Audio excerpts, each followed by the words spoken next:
चौथी पुतली कामकंदला की कथा। चौथी पुतली कामकंदला की कथा से भी विक्रमादित्य की दानवीरता तथा त्याग की भावना का पता चलता है। वह इस प्रकार है। एक दिन राजा विक्रमादित्य दरबार को संबोधित कर रहे थे। तभी किसी ने सूचना दी कि एक ब्राह्मण उनसे मिलना चाहता है। विक्रमादित्य ने कहा कि ब्राह्मण को अंदर लाया जाए। जब ब्राह्मण उनसे मिला तो विक्रम ने उसके आने का प्रयोजन पूछा। ब्राह्मण ने कहा कि वह किसी दान की इच्छा से नहीं आया है, बल्कि उन्हें कुछ बतलाने आया है। उसने बतलाया कि मानसरोवर में सूर्योदय होते ही एक खंभा प्रकट होता है, जो सूर्य का प्रकाश ज्यों-ज्यों फैलता है, ऊपर उठता चला जाता है, और जब सूर्य की गर्मी अपनी पराकाष्ठा पर होती है, तो सूर्य को स्पर्श करता है। ज्यों-ज्यों सूर्य की गर्मी घटती है, छोटा होता जाता है, तथा सूर्यास्त होते ही जल में विलीन हो जाता है। विक्रम के मन में जिज्ञासा हुई कि ब्राह्मण का इससे अभिप्राय क्या है। ब्राह्मण उनकी जिज्ञासा को भांप गया और उसने बतलाया कि भगवान इंद्र का दूत बनकर वह आया है, ताकि उनके आत्मविश्वास की रक्षा विक्रम कर सके। उसने कहा कि सूर्य देवता को घमंड है कि सूर्य समुद्र देवता को छोड़कर पूरे ब्रह्मांड में कोई भी उनकी गर्मी को सहन नहीं कर सकता। देवराज इंद्र उनकी इस बात से सहमत नहीं हैं।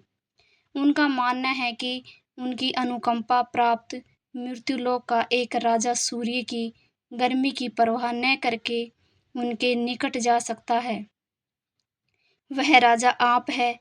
राजा विक्रमादित्य को अब सारी बात समझ में आ गई। उन्होंने सोच लिया कि प्राणोत्सर्ग करके भी सूर्य भगवान को समीप से जाकर नमस्कार करेंगे तथा देवराज के आत्मविश्वास की रक्षा करेंगे। उन्होंने ब्राह्मण को समुचित दान दक्षिणा देकर विदा किया तथा अपनी योजना को कार्य रूप देने का उपाय सोचने लगे। उन्हें इस बात की खुशी थी कि देवतागण भी उन्हें योग्य समझते हैं। भोर होने पर दूसरे दिन वे अपना राज्य छोड़कर चल पड़े। एकांत में उन्होंने माँ काली द्वारा प्रदत्त दोनों बेतालों का स्मरण किया। दोनों बेताल तत्क्षण उपस्थित हो गए। विक्रम को उन्होंने बताया कि उन्हें उस खंबे के बारे में सब कुछ पता है। दोनों बेताल उन्हें मानसरोवर के तट पर लाए। रात उन्होंने हरियाली से भरी जगह पर काटी और भोर होते ही उस जगह पर नजर टिका दी जहां से खंबा प्रकट होता है। सूर्य की किरणों ने ज्यों ही मानसरोवर के जल को छुआ कि एक खंबा प्रकट हुआ। विक्रम तुरंत तैरकर उस खंबे तक पहुंचे। खंबे पर ज्यों ही विक्रम चढ़े, जल में हलचल हुई और लहरें उठकर विक्रम के पांव छूने लगी। ज्यों-ज्यों सूर्य की गर्मी बढ़ी, खंबा बढ़ता रहा। दोपहर आते-आते खंबा सूर्य के बिल्कुल करीब आ गया। तब तक विक्रम का शरीर जलकर बिल्कुल राख हो गया था। सूर्य भगवान ने जब खंबे पर एक मानव को जला हुआ पाया, तो उन्हें समझते देर नहीं लगी कि विक्रम को छोड़कर कोई दूसरा नहीं होगा। उन्होंने भगवान इंद्र के दावे को बिल्कुल सच पाया। उन्होंने अमृत की बूंदों से विक्रम को जीवित किया तथा अपने स्वर्ण कुंडल उतारकर उन्हें भेंट कर दिए। उन कुंडलों की विशेषता थी कि कोई भी इच्छित वस्तु वे कभी भी प्रदान कर देते। सूर्य देव ने अपना रथ अस्ताचल की दिशा में बढ़ाया तो खंबा घटने लगा। सूर्यास्त होते ही खंबा पूरी तरह घट गया और विक्रम जल पर तैरने लगे।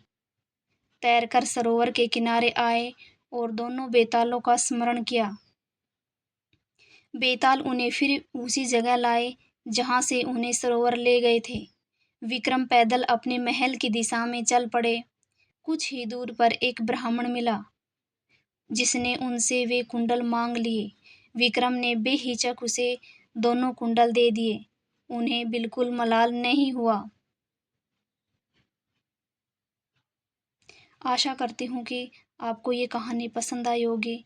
अगर आपको ये कहानी पसंद आई है तो चैनल को सब्सक्राइब करना और वीडियो को ज़्यादा से ज़्यादा शेयर करना।